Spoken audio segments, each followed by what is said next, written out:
Picture this. It's the year 27 AD. Far from the bustling streets of Rome on a sun-soaked island in the Bay of Naples, the emperor has built a palace that would become a legend of horror. Behind marble walls and overlooking the dazzling blue sea, whispers tell of nights filled with excess, corruption, and acts so disturbing that Roman historians struggled to put them into words. His name was Tiberius, the second emperor of Rome. To the Senate, he was the reluctant ruler who withdrew from public life. But to those who served him on the island of Capri, he was something far darker. A man whose insatiable appetites turned paradise into a prison of forbidden pleasure. If you enjoy exploring the hidden, shocking truths of history, don't forget to subscribe to Secret Historians and join our growing community. And before we dive into the twisted secrets of Tiberius's island, let us know in the comments where in the world you're watching from. It always amazes me how these stories, buried for centuries, now connect us across time and space. What you're about to hear is not just a story about an emperor, it's a descent into the shadows of power. A reminder of how absolute authority can twist human desire into something monstrous. Welcome to Capri, the forbidden playground of Emperor Tiberius. Picture this. The sun sets over the Bay of Naples, its golden light spilling across the cliffs of Capri, turning the waters below into liquid fire. Fishermen row their boats along the shore, careful not to glance too closely at the towering palace perched above them. They whisper among themselves, voices hushed as though the emperor might hear them even across the waves. For they know that within those marble walls lies a world of secrets, a hidden court where Rome's most powerful man indulges in desires too dark to speak aloud. This was the world of Tiberius Caesar, the emperor who abandoned the capital for an island paradise and in doing so, created a legend that still chills the imagination nearly 2,000 years later. To understand why Capri became a place of whispered horror, we must first look at Tiberius himself. He was not born to be a monster. In fact, he was not even expected to become emperor. Born in 42 BC to Tiberius Claudius Nero and Livia Drusilla, he entered the world in a Rome still reeling from the assassination of Julius Caesar. His mother would later marry Octavian, soon to become Augustus, Rome's first emperor, making young Tiberius a stepson to the most powerful man alive. From the beginning, his life was shaped by politics, manipulation, and the heavy shadow of dynastic ambition. Tiberius was a soldier before he was a ruler. He distinguished himself in campaigns across the empire, leading legions in Germany, crushing rebellions in the Balkans, expanding Roman influence into Pannonia. Tacitus, the sharp-eyed historian, described him as tall, imposing with a stern face that betrayed little emotion. In battle he was disciplined, calculating, even brilliant. But outside the battlefield he carried a melancholy air, a sense of isolation that would only deepen with time. Imagine the young general standing on a battlefield, his armor splattered with blood, his eyes scanning the horizon for enemies. His soldiers respected him, but they did not love him. He was too cold, too distant, too unwilling to share in their laughter around the campfires. This aloofness would haunt him throughout his life, even when he wore the purple robe of an emperor. His rise to power was not one of destiny, but of elimination. Augustus had no son of his own, and the succession of Rome became a deadly game. Candidate after candidate fell, some to illness, others to scandal, some perhaps to the subtle poison of court intrigue. By process of elimination, Tiberius became heir, and in 14 AD, when Augustus died, Tiberius ascended as Rome's second emperor. At first he ruled with restraint. He maintained Augustus's policies, strengthened the empire's finances, and kept the army disciplined. But beneath this facade of control, something darker was festering. Tiberius never wanted to be emperor. He often complained that power was a burden, that the weight of Rome's endless politics drained him. He hated the Senate, distrusted the people, and longed for escape. That longing would lead him to Capri. Imagine Rome in the early years of his reign. Senators gathered in the forum, whispering about their emperor's coldness. Citizens looked up at his statues and wondered why they never saw him smile. Tiberius rarely attended games, rarely gave speeches, rarely appeared before the masses. He seemed uncomfortable with the very role he had been forced to play, and yet absolute power was his. That paradox, resenting power yet wielding it without question, would twist him into something unrecognizable. The turning point came in 23 AD with the death of his son, Drusus Julius Caesar. Drusus had been Tiberius's hope, his connection to the future, the one spark of warmth in his otherwise bleak existence. When Drusus died suddenly, some whispered of poisoning, Tiberius was shattered. He withdrew further into himself, trusting fewer and fewer people. Among those who remained close was Lucius Aelius Sejanus, commander of the Praetorian Guard. Sejanus would become both Tiberius's confidant and the architect of some of Rome's darkest intrigues. It was under Sejanus's influence that Tiberius began retreating from Rome. In 26 AD, he left the capital and sailed for Capri, a rocky island in the Bay of Naples. He never returned. Imagine the shock of the Roman people, their emperor abandoning the eternal city to rule from afar. At first they whispered that it was a temporary retreat, a way to escape the endless bickering of the Senate. But as months turned into years, it became clear. Rome's ruler had turned his back on Rome itself. Capri was not chosen at random. The island had long been a retreat for Rome's elite, a place of natural beauty with cliffs that rose dramatically from the sea. Augustus himself had once owned villas there, but Tiberius transformed it into something else entirely. He built 12 villas across the island, the most famous of which was the Villa Jovis, the Villa of Jupiter. Perched on a cliff nearly 1,000 feet above the sea, it was both fortress and palace, a place where Tiberius could watch the horizon for enemies and indulge in pleasures hidden from public view. Picture yourself walking through the Villa Jovis. Marble floors gleam beneath your feet. Mosaics shimmer with depictions of gods and nymphs, and the scent of incense hangs heavy in the air. Servants move silently, their eyes cast downward, careful never to meet the emperor's gaze. At the center sits Tiberius himself, draped in purple, his face lined with age and suspicion.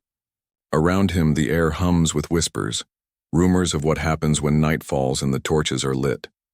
The historians of Rome, especially Suetonius, would later describe what took place in Capri with horror.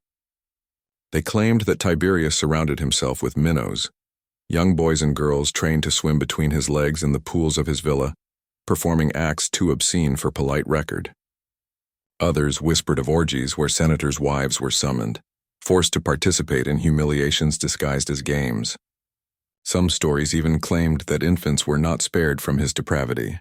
Whether these tales were exaggerations or propaganda, they reveal how deeply his reputation was stained. Imagine being one of those summoned to Capri, perhaps a noblewoman, her family compelled to send her as a gesture of loyalty, perhaps a young slave, dragged from a marketplace in Rome and shipped across the sea. The marble halls would feel less like paradise and more like a prison, the emperor's gaze stripping away all dignity, all autonomy. Escape was impossible. Refusal was death. In the gilded halls of Capri, power was not just political, it was physical, intimate, absolute. The people of Rome, far away across the sea, heard whispers of these acts and shuddered. But what could they do? The emperor was beyond their reach, protected by distance and by fear.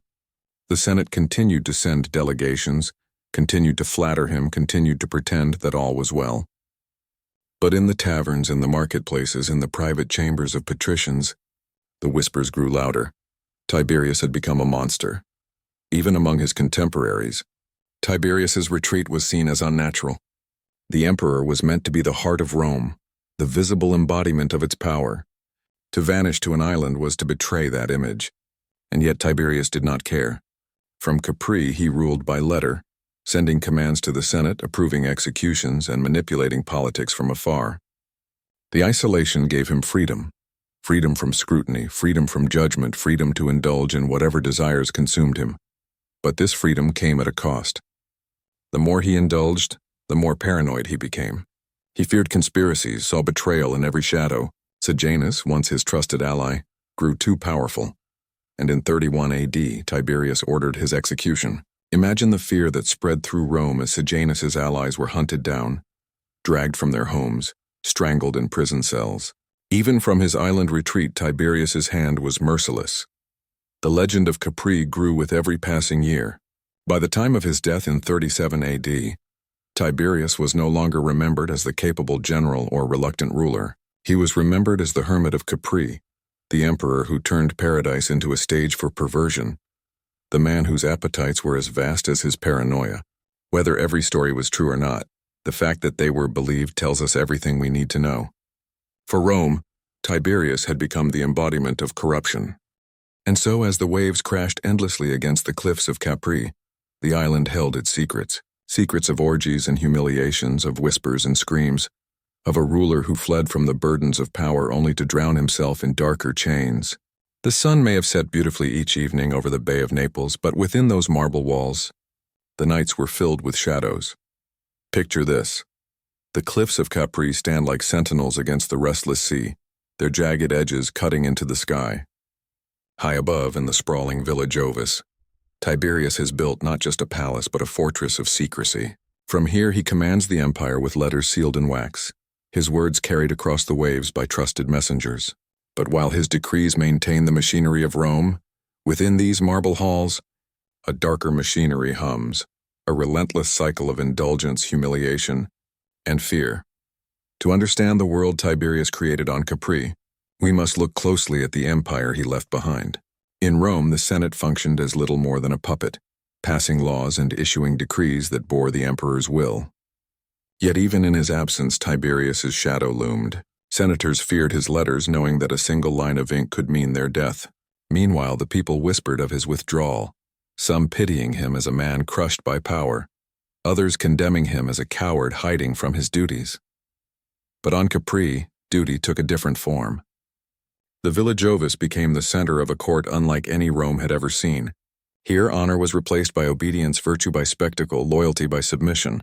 Those who sought favor with the emperor understood quickly that it was not speeches or policy that mattered. It was willingness to participate in his twisted pleasures. Suetonius, writing decades later, claimed that Tiberius devised elaborate entertainments that blurred the line between theater and debauchery. He spoke of banquets where men and women, nobles and slaves alike, were compelled to perform before the emperor's eyes. Some were dressed as mythological figures, nymphs, satyrs, gods of fertility, acting out scenes drawn from legends. But these were no harmless plays. They were humiliations designed to strip away dignity, to transform participants into living symbols of submission. Imagine a grand hall in the Villa Jovis, its marble floors gleaming in torchlight, the sound of the sea echoing faintly from below. Guests are summoned, some willingly, others not. They are given costumes, masks, and scripts. A noble senator's wife, draped in sheer fabric, is cast as Leda, while a terrified youth is forced into the role of Zeus in the form of a swan. The scene plays out not as art, but as degradation, the emperor watching with a cold smile, his silence more terrifying than any outburst. For those present, refusal was not an option. To resist was to risk exile, imprisonment, or worse.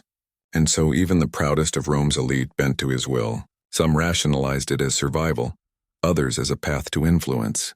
But in the end, all were broken, their reputations stained by their participation. The humiliation was the point.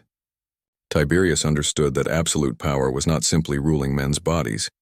It was conquering their pride, their identities, their very sense of self. The island itself reflected this duality of beauty and horror. Capri's cliffs offered breathtaking views. Its gardens overflowed with flowers. Its pools shimmered with crystal-clear water. Yet these same gardens and pools became stages for debasement. Suetonius described how Tiberius trained children, whom he called his little fishes, to swim between his legs in the imperial baths, performing acts that even in ancient Rome were considered obscene.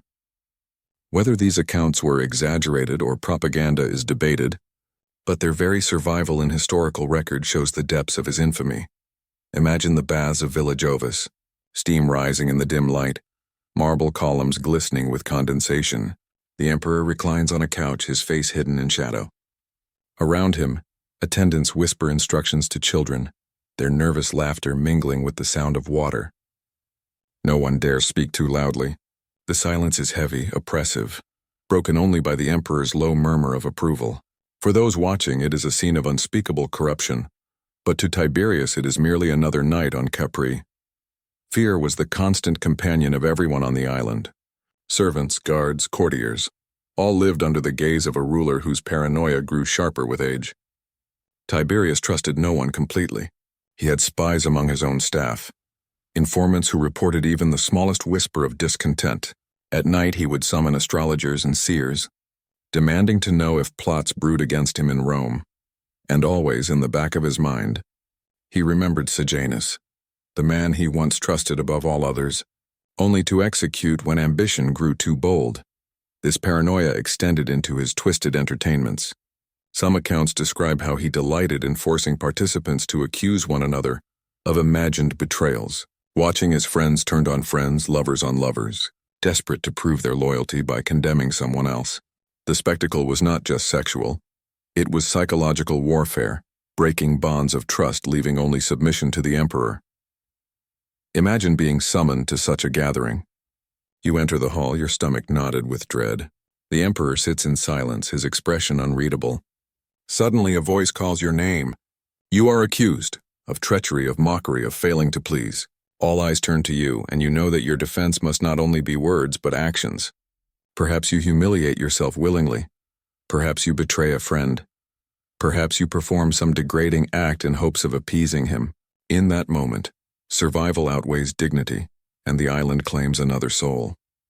The people of Rome, though far removed, sensed these horrors.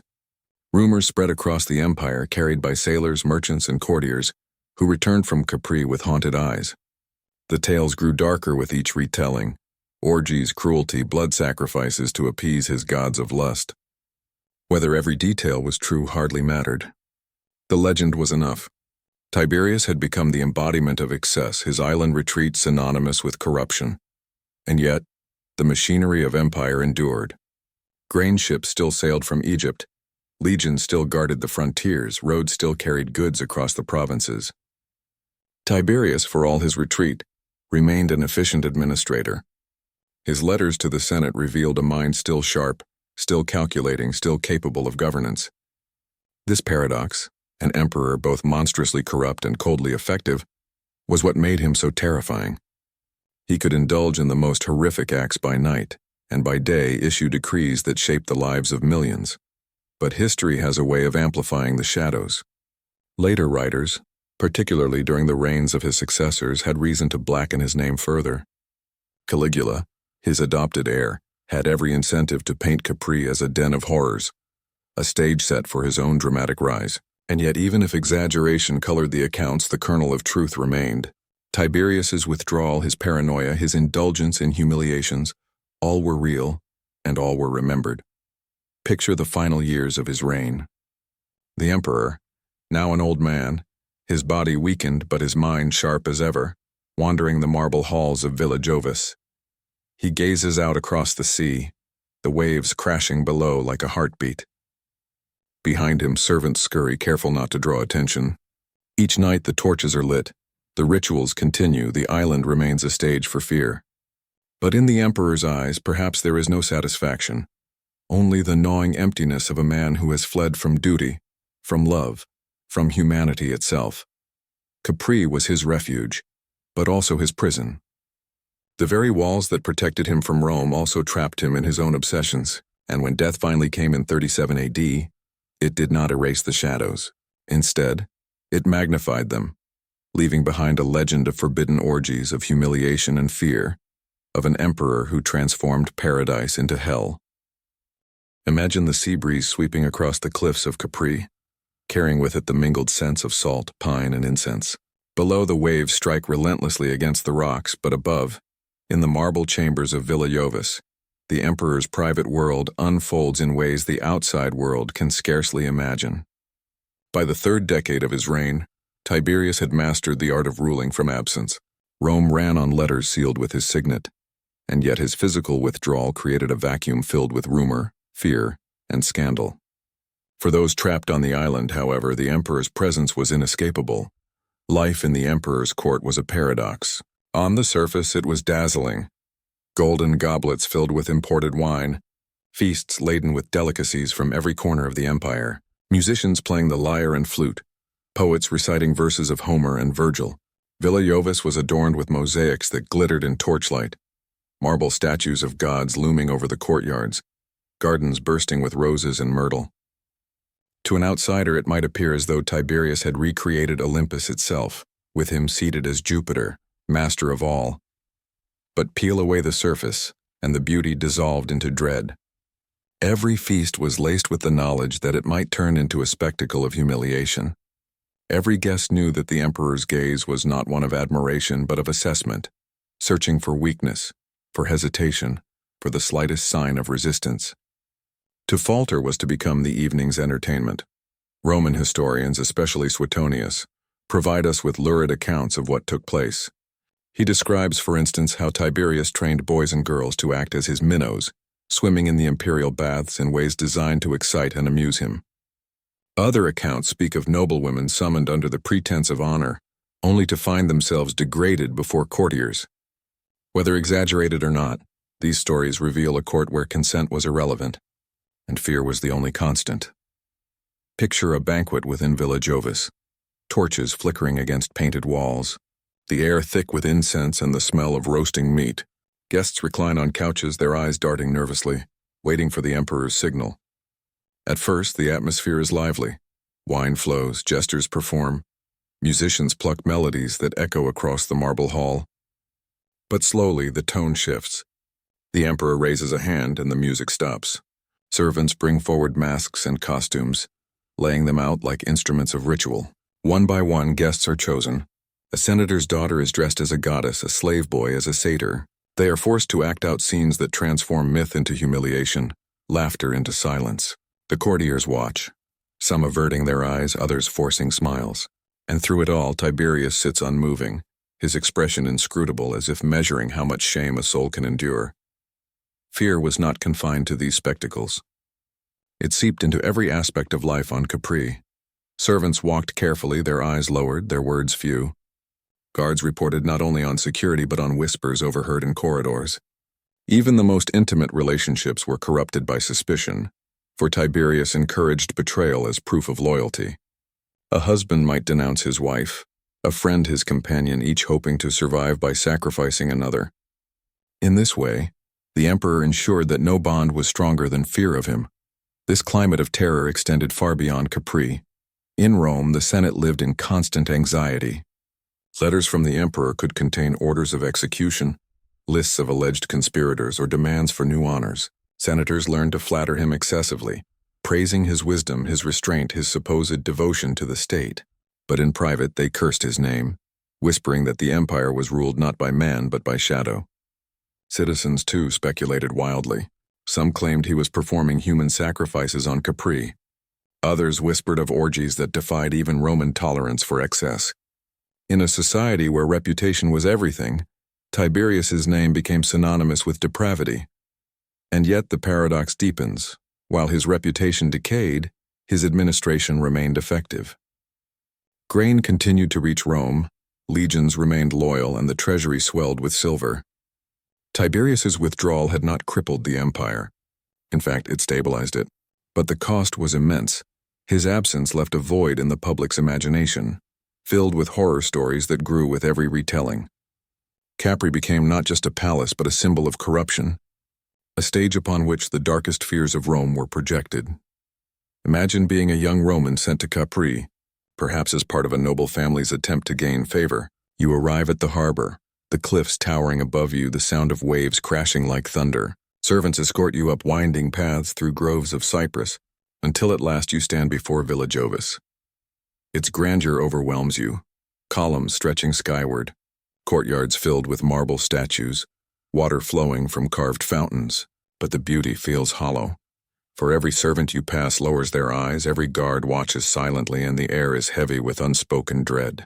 You are led into the great hall, where torches flicker and shadows stretch across the walls. The emperor sits at the far end, his face unreadable. In that moment you realize the truth. This is no paradise. It is a prison gilded in marble, and you are its newest captive. Some historians argue that Tiberius's reputation may have been exaggerated by political enemies.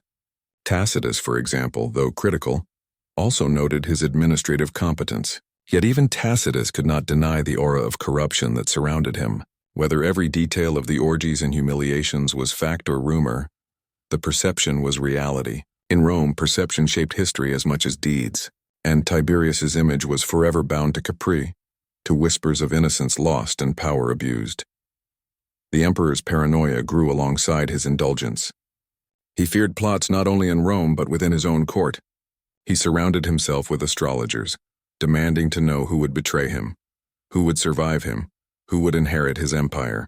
At night he wandered the halls of Villa Jovis, his footsteps echoing against marble, his eyes scanning shadows as though expecting assassins behind every column. Some claimed he carried charms and talismans, desperate to ward off fate itself. Others whispered that he sought visions in dreams, hoping the gods would reveal his enemies. But no ritual, no prophecy, no act of cruelty could quiet his unease. The deeper he withdrew, the more Capri transformed into a world unto itself, a place where the emperor's will was law and all else was theater. The outside world existed only through letters, reports, and rumors. Within the villa, time itself seemed to bend. Days were filled with banquets and entertainments, nights with shadows and fear. And for those trapped there, the question was always the same. How long could they endure before the island consumed them? By the mid-30s AD, Tiberius was an old man. His body frail, his mind sharp yet clouded by suspicion. The once great general who had commanded legions across Europe was now a recluse, pacing marble halls haunted by whispers. The Villa Jovis, perched high above the sea, stood as both palace and prison, monument and tomb. And though the empire still functioned, the heart of Rome beat with unease, knowing that their emperor ruled not from the eternal city but from a fortress of shadows. Picture the island of Capri as night falls. The horizon glows with the fading embers of the sun. The sea darkens into an endless abyss, and the torches of Villa Jovis begin to flicker to life, casting long shadows across marble walls. Servants scurry to prepare for another evening, their footsteps echoing in corridors that seem to stretch forever. The emperor is waiting. For those summoned to his side, dread overshadows even the beauty of the island, for they know that within these walls paradise transforms into something monstrous. By the mid-30s AD, the Villa Jovis had become more than a retreat. It was a laboratory of fear, an empire in miniature where Tiberius controlled not just bodies but minds. His court operated under rules unlike any in Rome. Here loyalty was proven not by words or deeds, but by endurance of humiliation, endurance of suspicion, endurance of a world where even laughter was a weapon. Suetonius paints the picture in lurid strokes. He tells of feasts where noble families were compelled to send their children, who were then forced into roles as living playthings. He describes how Tiberius surrounded himself with what he called little fishes, children trained to perform in the baths like creatures of the sea, their innocence stolen in the name of amusement. Other accounts claim that women of high rank, even wives of senators, were summoned under threat of exile, forced into acts that mocked their status and reduced them to mere instruments of pleasure. Whether these tales were entirely true or colored by later scandal, they reveal the depths of his infamy. Imagine the baths of Villa Jovis. Steam rises in heavy clouds. Torches flicker against wet marble, and the air is thick with the mingled scents of incense and sweat. The emperor reclines on a couch, his face half hidden by shadow, while attendants move silently through the chamber. Into the water slip the minnows, their nervous movements betraying fear even as they are ordered to perform. Courtiers watch with forced smiles, their eyes betraying discomfort, but none dare look away. In this theater of silence, humiliation becomes law, and the emperor's approval is the only currency that matters. Beyond these spectacles, Tiberius wielded paranoia as a weapon. He trusted no one fully, not even those closest to him. His villa became a nest of informers, each servant and guard a potential spy reporting on the others. At banquets, guests were encouraged to denounce one another, to accuse companions of disloyalty or mockery. The emperor listened in silence, his expression unreadable, before deciding fates with a word or even a glance. Friendships were shattered, families destroyed, all in the name of proving loyalty. Imagine sitting at one of those banquets, the golden plates gleaming before you, the wine rich and heavy on your tongue. Suddenly your name is called. You are accused of treason, of mockery, of failing to show proper devotion. All eyes turn toward you, and in that moment survival depends not on truth but on spectacle. Perhaps you beg for mercy, perhaps you denounce another, even a loved one. Perhaps you humiliate yourself in ways you never thought possible, all in the desperate hope that the emperor's silence does not turn into condemnation. In Capri, honor was not a shield. It was a liability. Outside the island, the empire carried on, but its heart beat in fear. The Senate, reduced to a shell of its former authority, awaited Tiberius's letters with dread. A single dispatch could bring honors or death, exile or execution. Senators flattered him endlessly, praising his wisdom and restraint, though they knew the truth whispered across taverns and marketplaces. Their emperor had become a phantom, ruling from afar, consumed by obsessions that corrupted both body and soul. And yet, the paradox persisted. The empire functioned. Grain continued to flow from Egypt. Legions held the frontiers, taxes filled the treasury. Administratively, Tiberius remained competent, even cautious. His decrees were calculated, his economic policies effective, but the contrast between his governance and his private life was staggering. In Rome, he was the absent ruler. On Capri, he was the tyrant of indulgence. And for those who lived on the island, the legend was more terrifying than any law or decree. As the years passed, the stories grew darker. Some claimed Tiberius experimented with rituals meant to prolong youth, bathing in the blood of the young or consuming potions brewed by alchemists. Others whispered that sacrifices were performed to appease strange gods of lust and death. These tales, whether true or not, reveal how his image became a canvas for the empire's fears.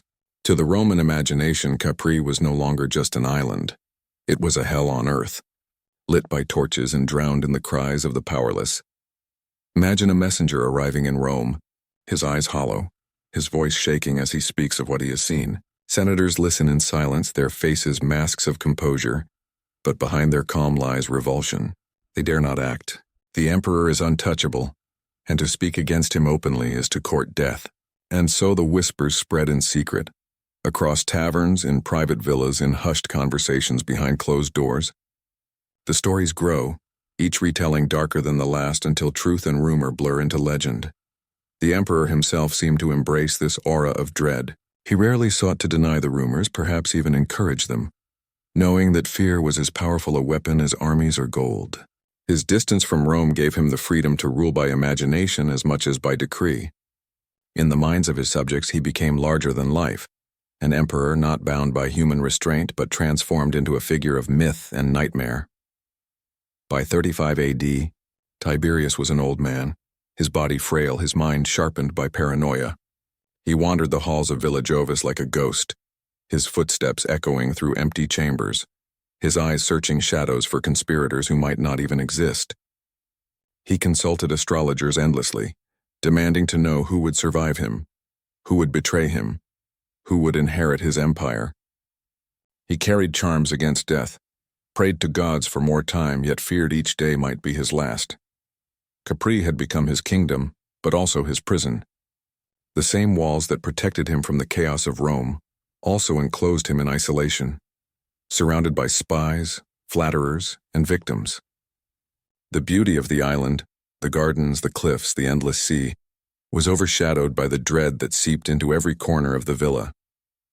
And though the empire remained intact, its ruler was a shadow of the man he once had been.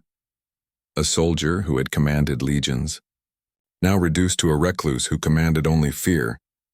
Picture him in his final years, an emperor seated alone at a marble table, the remains of a feast before him, torches burning low. Around him, courtiers wait in silence, their faces pale, their eyes fixed on the floor. He raises a cup of wine, but his hand trembles. He speaks, but his words are fragmented, drifting between commands and mutterings. The courtiers nod, but they understand nothing. They see only a man consumed by his own darkness, a man who turned paradise into torment and in doing so became a legend of horror that would outlive him by centuries. Imagine the final years of Emperor Tiberius, the man who once strode confidently through Rome as a celebrated general, now pacing slowly through the echoing halls of Villa Jovis. His hair is gray, his shoulders stooped, yet his presence still inspires fear. Servants shrink into the shadows when he passes, and courtiers bow their heads, careful not to meet his eyes. Time has not softened him. It has sharpened his paranoia, deepened his cruelty, and bound him tighter to the island prison of his own making. By 36 AD, Capri was no longer a retreat from the burdens of power, but a stage for the emperor's decaying mind. The legends of his excesses had spread across the empire, whispered in marketplaces, taverns, and temples.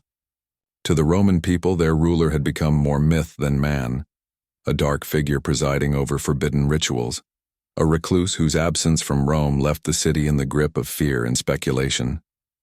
But for those who remained trapped on Capri, the reality was far worse. The island's beauty had become grotesque in its contrast to what happened within the villa. The sea shimmered in endless blue, gardens overflowed with roses and laurel, and the air was fragrant with pine and salt. Yet beneath this paradise lay a theater of humiliation and despair. Guests were summoned not for counsel or celebration, but for degradation. Servants no longer whispered about excess, they spoke of survival. Every day was a test of loyalty, every night an ordeal of submission. Suetonius, eager to scandalize, tells us of Tiberius's minnows, children trained to play like fish in his baths, their innocence stolen in the name of pleasure. Other accounts speak of nobles reduced to actors in grotesque performances, dressed as gods and monsters, their roles chosen to mock their dignity. Perhaps some stories were embellished, but their persistence reveals a truth darker than rumor. Capri was a place where power stripped away humanity. Picture one of those nights. The great hall of Villa Jovis glows with torchlight, shadows leaping across the walls. A feast is laid out, peacocks roasted whole, figs dripping with honey, goblets brimming with Falernian wine. Musicians pluck their strings nervously, their melodies hesitant. Then the emperor raises his hand and silence falls. Servants bring forward costumes. A senator's daughter draped as Venus, a trembling youth forced into the guise of Apollo. They are commanded to perform, their fear as much a part of the spectacle as their movements. The courtiers watch, caught between horror and forced amusement, knowing that to laugh too little is dangerous, but to laugh too much could be fatal. In this theater of shadows, dignity is sacrificed on the altar of power. Outside Capri, the empire remained stable, almost paradoxically so. Grain ships arrived from Egypt, legions defended the Rhine and Danube, taxes filled the treasury. Tiberius's administration, cold and calculating, continued to function. Yet his absence from Rome left the Senate paralyzed, unsure of how to govern without his direct presence. Each letter from the emperor was read with trembling hands, for it could contain praise, condemnation, or a death sentence. The senators lived as prisoners of words, as much captives as those trapped on Capri. The emperor's paranoia deepened as his health declined. He trusted no one, not family, not advisors, not servants. Spies watched spies, each reporting on the other, each terrified of being the next to fall under suspicion. Tiberius demanded endless reports from astrologers, asking who would survive him, who plotted against him, who whispered treason in Rome. At night, he wandered the villa's corridors, muttering to himself, clutching talismans against death. The marble walls echoed his footsteps, the sea below his murmurs, until the villa itself seemed haunted by its master's dread. Imagine walking those halls at night as a servant. The torches burn low, shadows stretch across the marble, and from around a corner comes the sound of the emperor's voice, sharp and restless. You freeze, your breath caught in your throat, praying he does not see you. For to be noticed is to be vulnerable, and vulnerability on Capri is a death sentence. You remain still until the sound fades, then slip away, carrying with you the weight of fear that never leaves. Rumors of his decline reached Rome, fueling even more speculation. Some said he sought youth through dark rituals, bathing in strange potions, consuming herbs brought from distant lands. Others claimed he experimented with sacrifices, desperate to appease gods who might extend his life. Whether true or not, these whispers reveal how his image had transformed into something monstrous. To the Roman imagination, Tiberius was no longer merely a man. He was a figure of dread, ruling from the shadows of Capri. And yet, the emperor's grip on power did not falter. He controlled the empire with letters, his decrees shaping the fate of millions.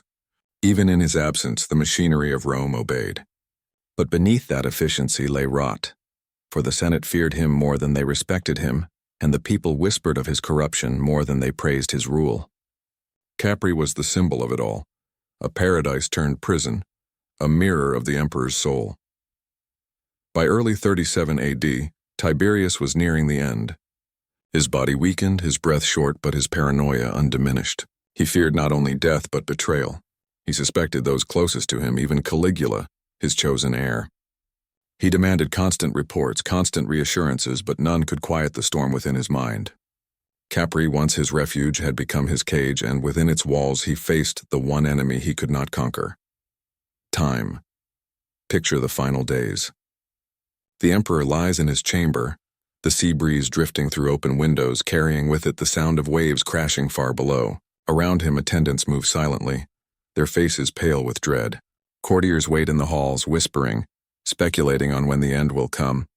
Tiberius opens his eyes, sharp even in weakness, and for a moment the old fire returns. He speaks, his words clipped but commanding, demanding reports, demanding loyalty. But the strength fades quickly, leaving only silence.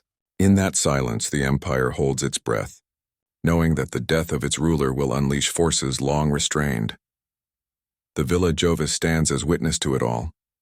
The feasts, the humiliations, the paranoia, the final decline. Its marble halls echo with footsteps long gone, its walls still facing the endless sea. And though centuries have passed, the legend remains. The forbidden orgies of Emperor Tiberius, the island of Capri transformed into a stage of fear, and the ruler who turned power into monstrosity. When he died in 37 AD, the empire did not mourn. It exhaled. But the shadows he cast did not fade with him. They lingered in Rome's imagination, etched into history as a warning of what happens when absolute power is surrendered to fear and desire. Capri became a symbol not of paradise but of corruption, a place where beauty was devoured by darkness and an emperor's soul was consumed by its own abyss. Imagine standing on the cliffs of Capri in the spring of 37 AD. The sea churns far below, waves crashing against jagged rock, while above, the Villa Jovis looms like a crown of marble and shadow. Within those walls, Rome's most feared and hated man drifts between life and death. Tiberius, the soldier who once marched with legions across Europe, the emperor who once stabilized an empire, is now a frail, paranoid recluse. His body is failing, but his grip on power, like his grip on fear, remains. The final months of Tiberius's reign were a theater of silence and suspicion. Courtiers whispered outside his chambers, waiting for word of his health. Messengers raced between Capri and Rome, carrying updates that shifted by the hour. One report declaring the emperor near death, another insisting he had recovered. Senators in Rome lived in a state of suspended dread, unsure whether to prepare for succession or continue their groveling flattery. And through it all, the emperor lingered, clinging to life with the same ruthless tenacity that had defined his rule. Inside Villa Jovis, the atmosphere was suffocating. The marble floors gleamed, the gardens bloomed with spring flowers, but the air reeked of incense and decay. Servants moved in silence, terrified of drawing attention to themselves. Guards whispered of omens, astrologers cast desperate charts, and physicians hovered at the emperor's bedside, unsure whether to prolong his suffering or hasten its end. For in those final days, one question hung over the villa: who would rule Rome when the old man finally fell? Caligula, his grandnephew and adopted heir, was already in position. Charismatic, charming, and dangerously ambitious, he had long played the part of loyal successor. But behind his smiles lay calculation. He knew that Tiberius's death would unleash a torrent of change, and he was determined to be at the center of it. Even now he lingered on Capri, waiting for the moment when the emperor's breath would stop, when the old man's grip on life would loosen enough for him to step into history.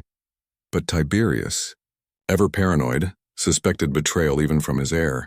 Some sources claim he hesitated in naming Caligula outright, fearing the young man's temperament. Others suggest he considered passing power to Gemellus, his biological grandson, though the boy was too young to rule. Whatever the truth, indecision lingered in the emperor's mind until his final hours. The succession hung in the balance, a drama played out in whispered conversations and nervous glances across torchlit halls. Imagine those last nights. The emperor lies in his chamber, the sound of waves drifting through open windows. His body is frail, his breath shallow, but his eyes still burn with suspicion. Attendants stand nearby, careful not to meet his gaze. Caligula waits outside, rehearsing the performance of grief he will soon need to display. Courtiers pace in silence, each calculating how best to survive the storm that is about to break. In those moments, the villa is less a palace than a crucible, where the future of Rome is being forged in silence and fear. Suetonius and Tacitus both give us glimpses of the end. They describe how the emperor seemed to rally briefly, rising from his bed, demanding food, even calling for his attendants. For a moment it appeared as though death had retreated, but then suddenly his strength collapsed. Some accounts claim that a servant smothered him with a pillow, acting on orders from Caligula or Macro, the commander of the Praetorian Guard. Others suggest he simply succumbed to illness, his body unable to endure. The truth is uncertain, but the result was the same. The reign of Tiberius was over. Imagine the scene. The emperor, once feared by millions, gasps his final breath in the shadows of his villa. Around him, servants tremble, unsure whether to mourn or celebrate. Outside, Caligula receives the news with calculated sorrow, his eyes already glinting with ambition. The courtiers bow their heads, whispering prayers, but in their hearts they exhale. The terror of Capri has ended, and with it, one of Rome's most infamous chapters. When word reached Rome, the city erupted. Bells tolled, sacrifices were made in temples, and crowds gathered in the forum. Some mourned, remembering the stability he had provided, the careful administration that kept grain flowing and armies loyal. But many more celebrated, relieved that the man who had ruled them from shadows, who had become a figure of scandal and dread, was finally gone. For them, Tiberius's death was not the loss of an emperor, it was the release from a nightmare. And yet the legacy of Capri could not be buried with him. The stories of his excesses, whether fact or rumor, had already taken root in the Roman imagination. The minnows in his baths, the orgies staged as mythological parodies, the humiliations inflicted on nobles and slaves alike, these tales became part of his legend. Later generations would not remember him as the capable administrator who stabilized the empire, but as the tyrant of Capri, the emperor who turned paradise into corruption. History, however, is never simple.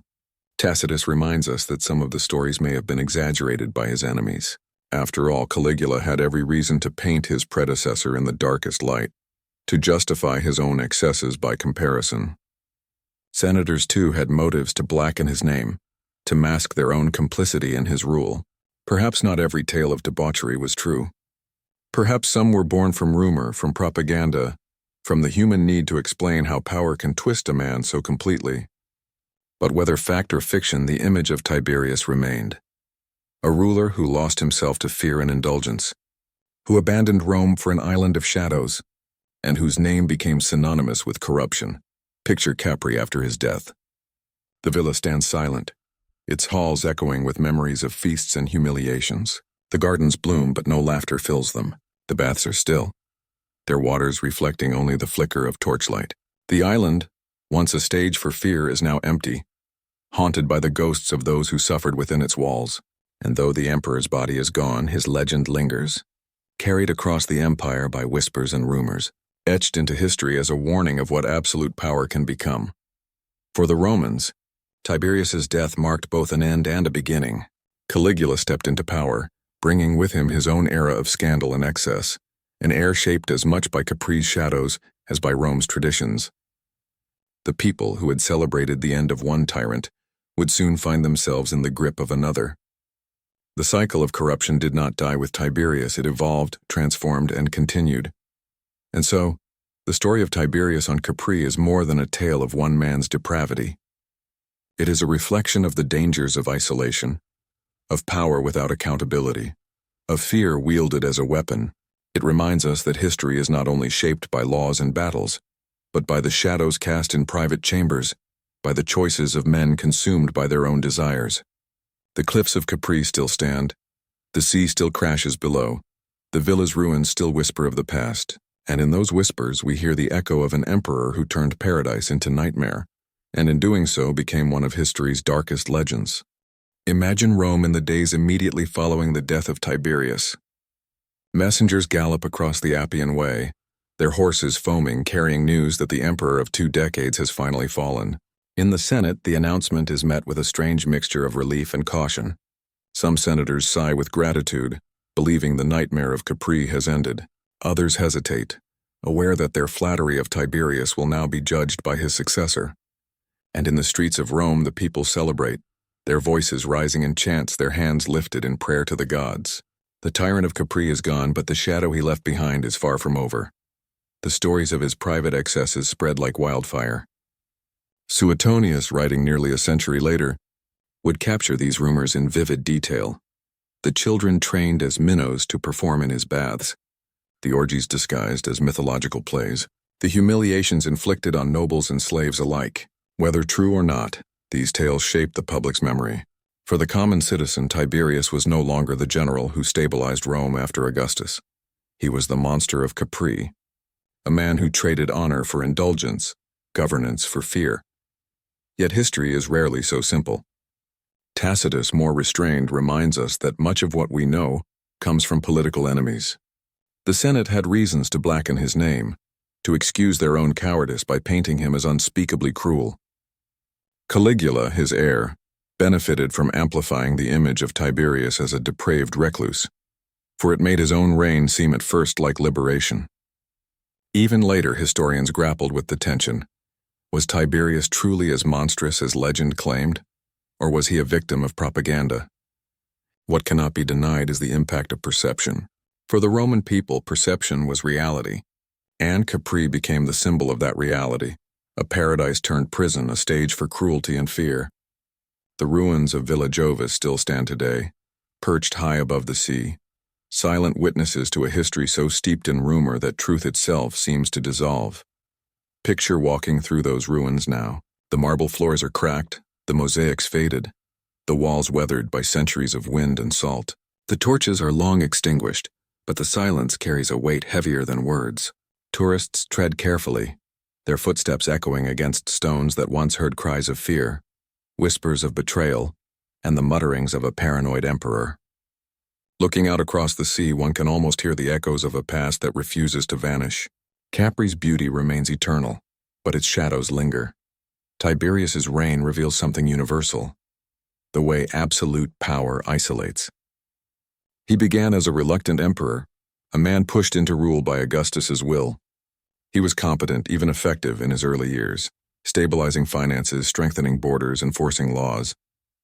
Yet isolation eroded him, the constant paranoia of betrayal, the loneliness of authority, the distance from the city he ruled.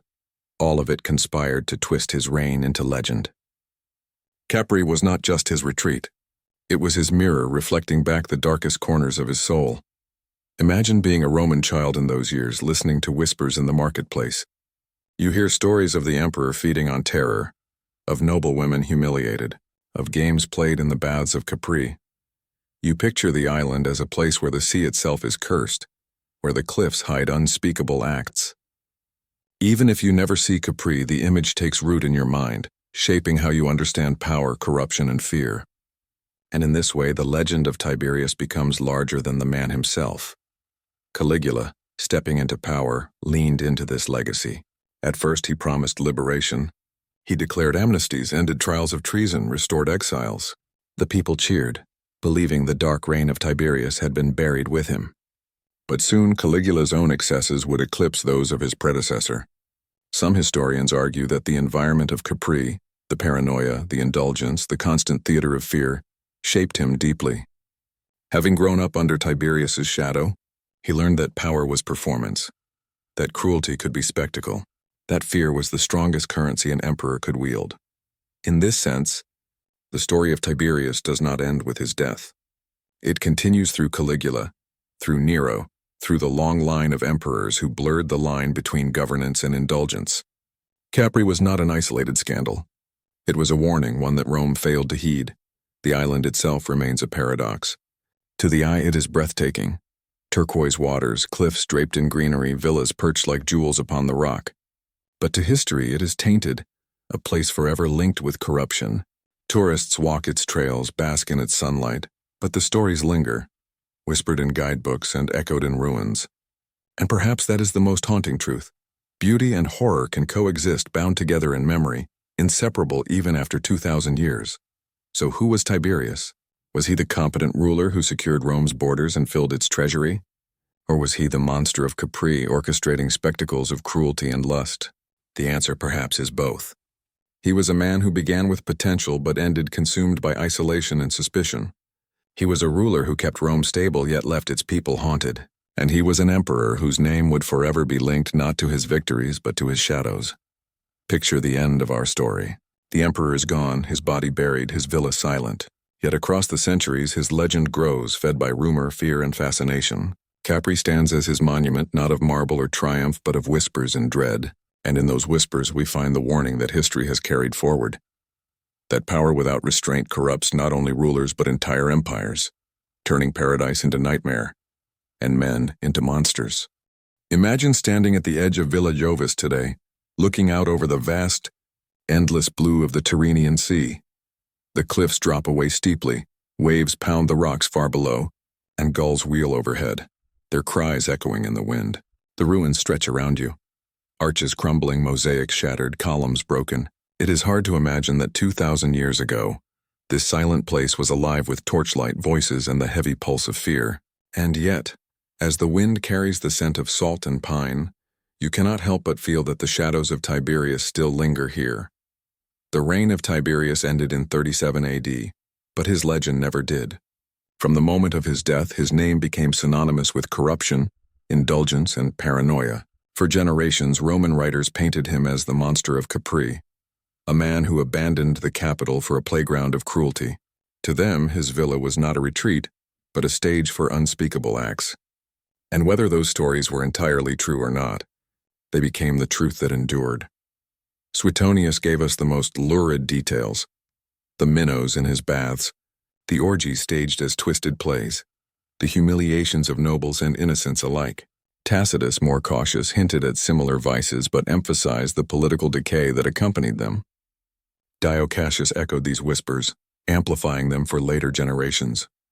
Over time, the stories grew darker, more embellished, more monstrous. Tiberius became less a man and more a myth, a cautionary tale of power without accountability. But step back, and the paradox of his reign becomes clear. For all the rumors, the empire did not collapse under his rule. Rome's finances stabilized, its frontiers held, its provinces remained largely at peace. By the cold measure of administration, Tiberius was effective.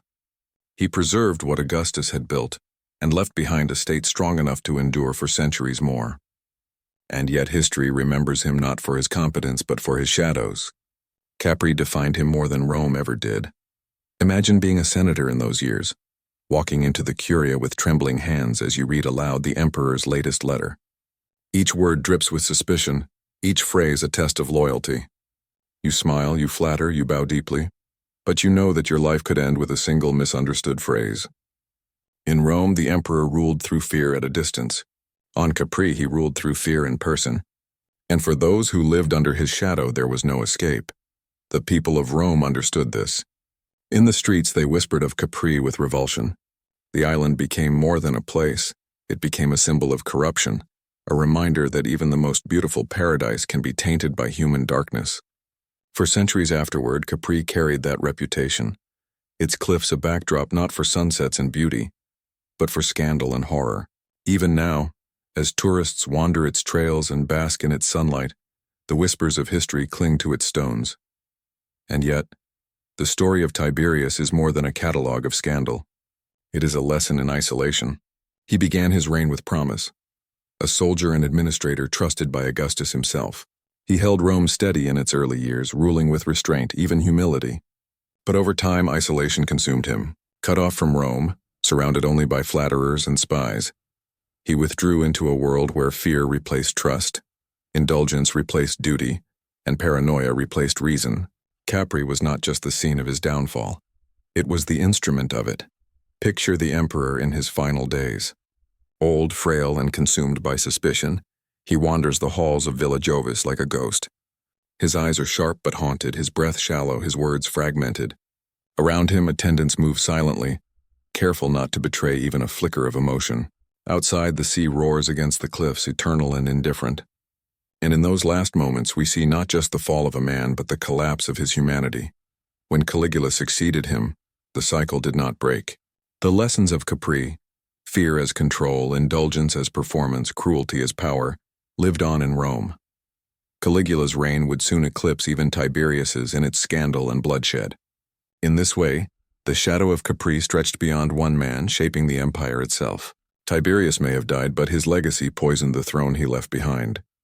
And so the story of Tiberius on Capri is not just about a single emperor's vices. It is about what happens when power isolates, when rulers cut themselves off from the people they serve, when fear becomes the foundation of rule. It is about how paradise can be twisted into prison, how beauty can be corrupted by indulgence, how history remembers not the stability of governance but the darkness of scandal. Imagine standing again on those ruins today. The torches are gone, the feasts have ended, the cries have faded, but the stones remember, the cliffs remember, the sea remembers. And in that memory, Tiberius still lives, not as the general he once was, not as the administrator who kept Rome steady, but as the monster of Capri, the emperor who turned paradise into nightmare. 2,000 years later, his story continues to fascinate us, not because of what it says about him, but because of what it says about us, about the dangers of unchecked power, about the fragility of human morality, about the way history transforms men into legends and legends into warnings. Tiberius is gone, but his shadow remains, etched into the stones of Capri, whispered across time, reminding us that some stories are too dark to vanish.